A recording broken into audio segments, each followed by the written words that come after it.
Welcome to the podcast With All Your Mind, hosted by me, Rachel Grimm. We're here to help understand the Bible with cultural and historical context, linguistic info, and other cool stuff. Enjoy.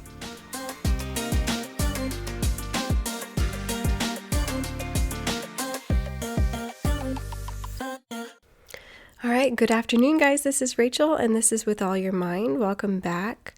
We're kind of getting pretty close to the end of the season for this podcast. Only a couple more episodes before I'm going to take my, I don't know if I should call it a summer break, because it's going to be a bit longer than the summer, but middle of the year break. Let's call it that. And hopefully I'll be back in the fall.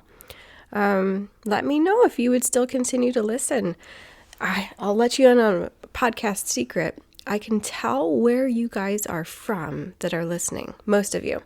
I can tell what state you're from and what country you're from, and that's it. So I have, I think, 1 or 2 or maybe 3 people listening in Australia, and I can tell that at least one person is continuing to listen in Queensland, and we have somebody in the Netherlands. No clue who that is.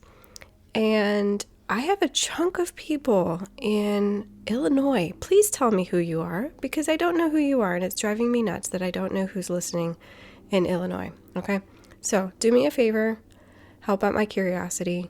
Tell me who you are if you don't live in, well, it doesn't even matter. Wherever you are, tell me who you are, because I'm super curious who listens to this and where you're from, because there's also a chunk of people that you must have security controls on something or other. Or, I don't know, maybe your IP address is just confusing. But I have a chunk of people that I can't tell who you are, where you're from. I can never tell who it is, but I can tell usually where people are from. So, yeah, write me an email, or if you know my phone number, text me and tell me who's listening, because it drives me nuts. I shouldn't know any information, then it would be fine. I wouldn't care. But anyway. All right, that's my tangent. Today we're going to talk about something that I started way back in episode 1, back in January of this year. And that is talking about Hebrew. And that's because I mentioned that biblical Hebrew is different from modern Hebrew, but I stopped the conversation about it there because that's a can of worms. So we're going to get into that can of worms today, just a little bit. I'm not going to get into huge amounts of detail with it, but just to let you know, what are the differences between biblical Hebrew and modern Hebrew? If you learn one, can you communicate in the other? And how much do you understand, etc., etc. Okay? So we talked about biblical Hebrew, a decent chunk in that first episode. So I'll just give you a little bit of a recap of that. And that is that biblical Hebrew, or the Hebrew language overall, is a Semitic language, meaning it comes out of a group or family of languages that is Middle Eastern and Northeast African. So some other examples of Semitic languages are Ge'ez, which is in Ethiopia. I think there's some Somali languages that are also I think there are also some Somali languages that are Semitic. Aramaic, which is also in the Bible, is Semitic, and of course Hebrew is Semitic. So that means that Hebrew is a natural language. It was not created. It didn't drop out of heaven. It is related to other languages in the world that are still being used. A lot of them are not used anymore because the people groups that use them have died out. But there are still Semitic languages that are related to Hebrew in the world today. Okay? So biblical Hebrew, we don't have a ton of information about biblical Hebrew because in order to learn about a language, you typically need a lot of literature to study in order to know that language. Just a side note, the Russian language only really became, to have prestige or to have academic usefulness when there started to be literature for it. And Alexander Pushkin,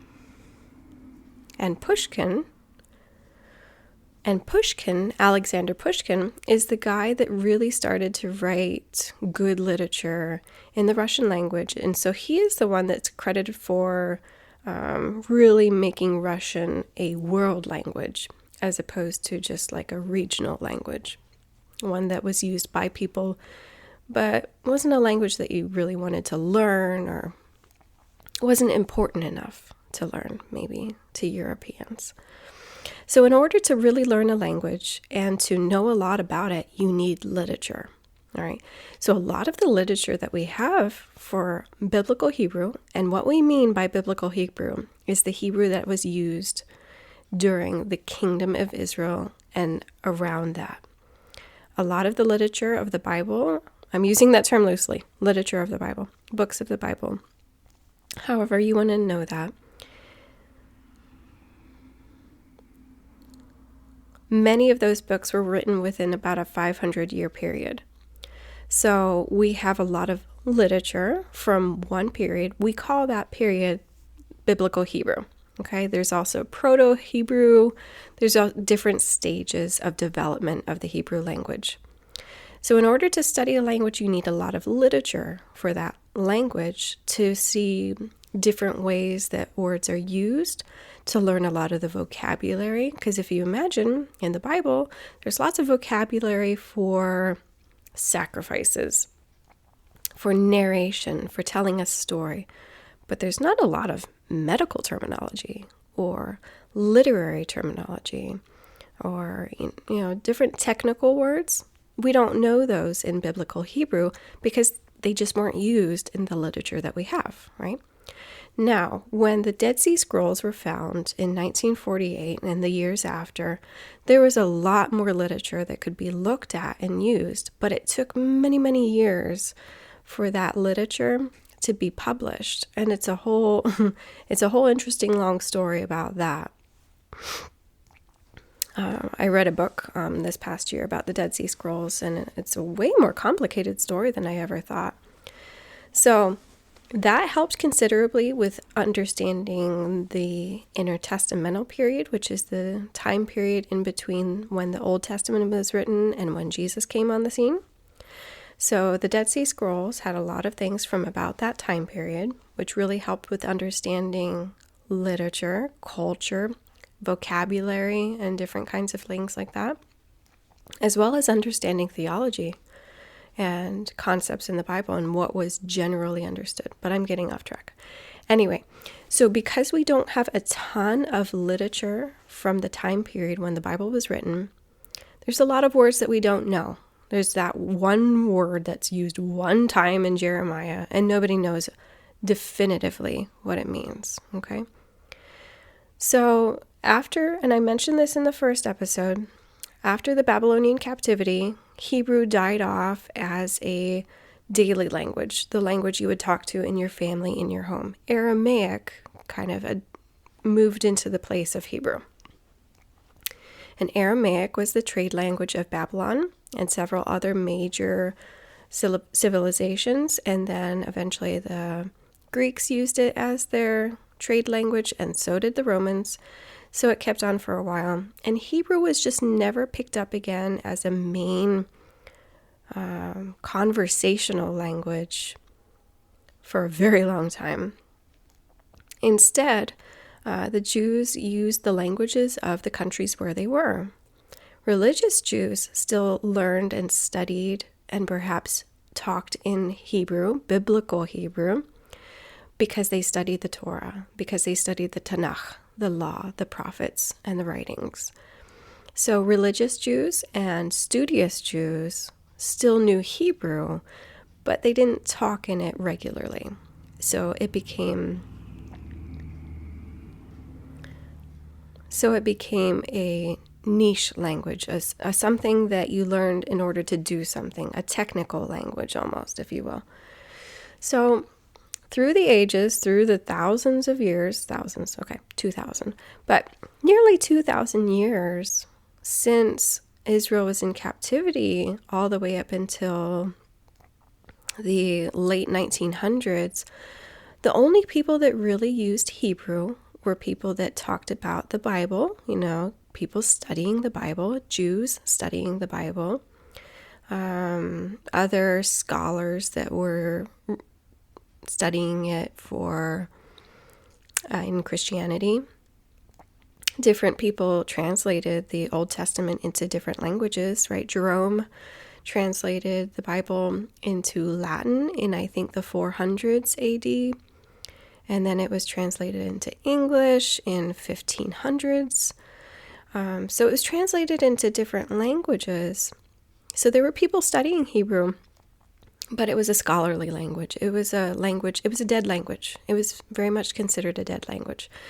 Now, along came a guy named Eliezer ben Yehuda. He was born in the 1850s in Lithuania, but he became a Zionist Jew, which means he wanted a nation for Jews. He wanted the people to come back to a place to live together. And he realized, the place that we can do that, that's Israel. We need to make a nation in Israel. But he really realized that in order to have a common land and a common people, you need a common language. Now, he moved around a bit. He was born in Lithuania, but then he moved to France, and then he moved to Israel, what is now Israel. He moved to Jerusalem. But he learned along the way that Hebrew was not entirely dead in terms of usage for practical purposes to talk to people. He found out that merchants in Europe had been using Hebrew when they needed a common language. And one guy knew German and another guy knew Russian, but they were both Jews. They were both merchants in Europe. They would use Hebrew. So Hebrew had actually added on bits and pieces of other languages and was being used as almost like not a code language, but something that guys could use when all else failed. They used it as their trade language, but it was only really between Jews. Now, because of this, it had a lot of other different languages mixed in. All right, we should probably talk here for just a second about Yiddish. We were just talking about Hebrew to picking up vocabulary from other languages. Let's talk about Yiddish. Yiddish is considered the primary language of the Ashkenazi Jews. There used to be millions of speakers around the world, and that was before World War II and the Holocaust. Now there's only about 500,000 Yiddish speakers in the world today, and a lot of them are in the U.S. So Yiddish, what is Yiddish and how does it relate to Hebrew? If you look up Yiddish online, it's considered a Germanic language, which means it's considered a European language. Now, it's odd because it uses the Hebrew alphabet to write it, but it sounds more German, right? Now, there are a couple of different theories about where Yiddish came from and where Ashkenazi Jews came from. They're linked. So if I'm talking about one, I'm basically talking about the other as well, Yiddish and Ashkenazi Jews. So one theory is that it's kind of very similar to the Hebrew story where Jews living in Western Germany and Eastern France needed a language to speak together, and it was Hebrew affected by Aramaic and by Russian, by Slavic languages, and by German, and that it was basically just Hebrew that got kind of mishmashed between all these other languages and took on these characteristics and vocabulary of these other languages, and ta-da, we get Yiddish. Okay, that's one theory. The other theory is that Ashkenazi Jews and Yiddish developed or got their origins in northeastern Turkey or western Iran, that kind of area just north of Israel and to the east a bit. So there's a couple of villages that they found in the Middle Ages that had a very similar name to Ashkenaz. And I'm not going to get into it here and now. We'll actually talk about it another time. Ashkenaz, that name. But they found linguistic and DNA evidence working on a genome project that Ashkenazi Jews may have originated in that area, Western Iran and Eastern Turkey, and that they've gradually immigrated into Europe. And as they immigrated, it was a form of Hebrew and Aramaic and Persian that got affected by Slavic languages and Germanic languages. But they say Yiddish actually has a lot of characteristics of Iranian languages. And that still makes sense because Indo-European, there's a whole stretch from India up through Persia, which is Iran, and on into Armenia, Georgia, and then straight into Western Europe that is considered the same language group. So to be considered a Germanic language, but to be actually get its origins from Iran, still makes sense. We don't think that way today because we think Western and Eastern and all of these differences, but it actually makes sense. So Yiddish, considered in modern times a Germanic language written with the Hebrew alphabet, might have Western Iranian origins, but basically it's kind of a mishmash language. It has a lot of different languages that had their effect on it. Okay, I'm going to stop there because we need to continue on with Hebrew. Okay, back to Eliezer ben Yehuda. Yiddish is a tangent there. But so this guy, he was like, we need a common language and I'm going to make it happen. And he did. Now imagine having a Bible and in King James, a King James English Bible, and trying to make a modern language out of that and still trying to use that Hebrew language. Okay. So modern Hebrew speakers, when they look at the Hebrew Old Testament, it's kind of like reading a rough King James. Like there's a lot of these and thous and sayings that you kind of understand, but not really. And you kind of need somebody to explain it to you. But you get the general gist most of the time. That's how modern Hebrew speakers would look at the Hebrew Old Testament in biblical Hebrew. It's rough. It's hard to understand, but you can get the general gist. The grammar is different. Okay, so Eliezer ben Yehuda, he was like, okay, we have this language. We need more information though. We need more vocabulary. Like there's no vocabulary for electricity. There's no vocabulary for car or countertop or, I'm trying to think, cabinet member or, all these different things that aren't necessary because that's not used in the Hebrew Old Testament. You just don't have the word countertop in the Hebrew Old Testament. Do you remember Jeremiah talking about a countertop? Nope, it's not in there. So he needed to come up with a bunch of words. So he invented a whole bunch of words. And he also combed through what he could find out of history, out of people, out of everywhere that he could. He combed through all of this stuff to find genuinely Hebrew words that these merchants through Europe had either come up with or used. And he stripped out all of the foreign words. He didn't use Aramaic words. He didn't use German words. He didn't use any of those words. And he made a dictionary. He made a 17-volume dictionary. And parts of it weren't even published until after he died. But he was constantly writing new words, and you can do that with Hebrew because it has a really good grammatical system for coming up with new words. And that's what he did. He revived the Hebrew language, and he fleshed it out, filled it out, pumped life into it, and then he was such a busy guy.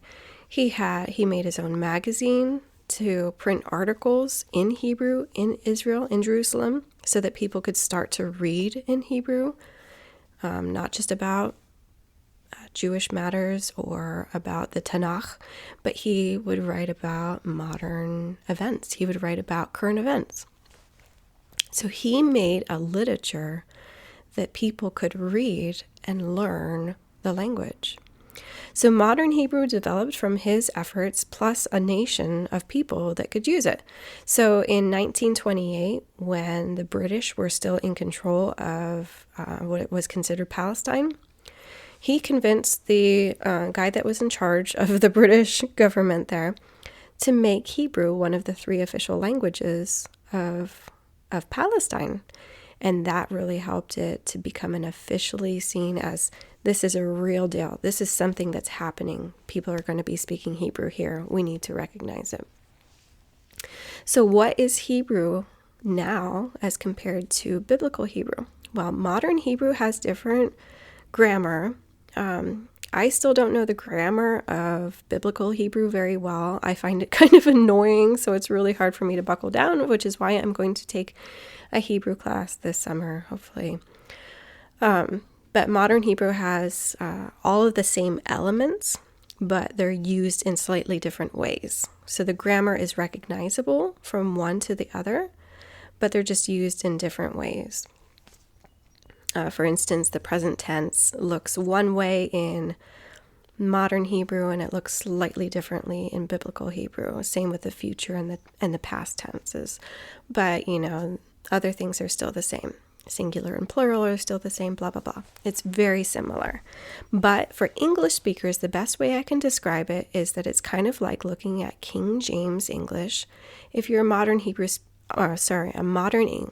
it's kind of like looking at King James English if you're a modern English speaker. And feeling just kind of, it's annoying, it's intense, it's difficult to understand. You don't want to read it, but you could, and you just are going to lose some through the translation.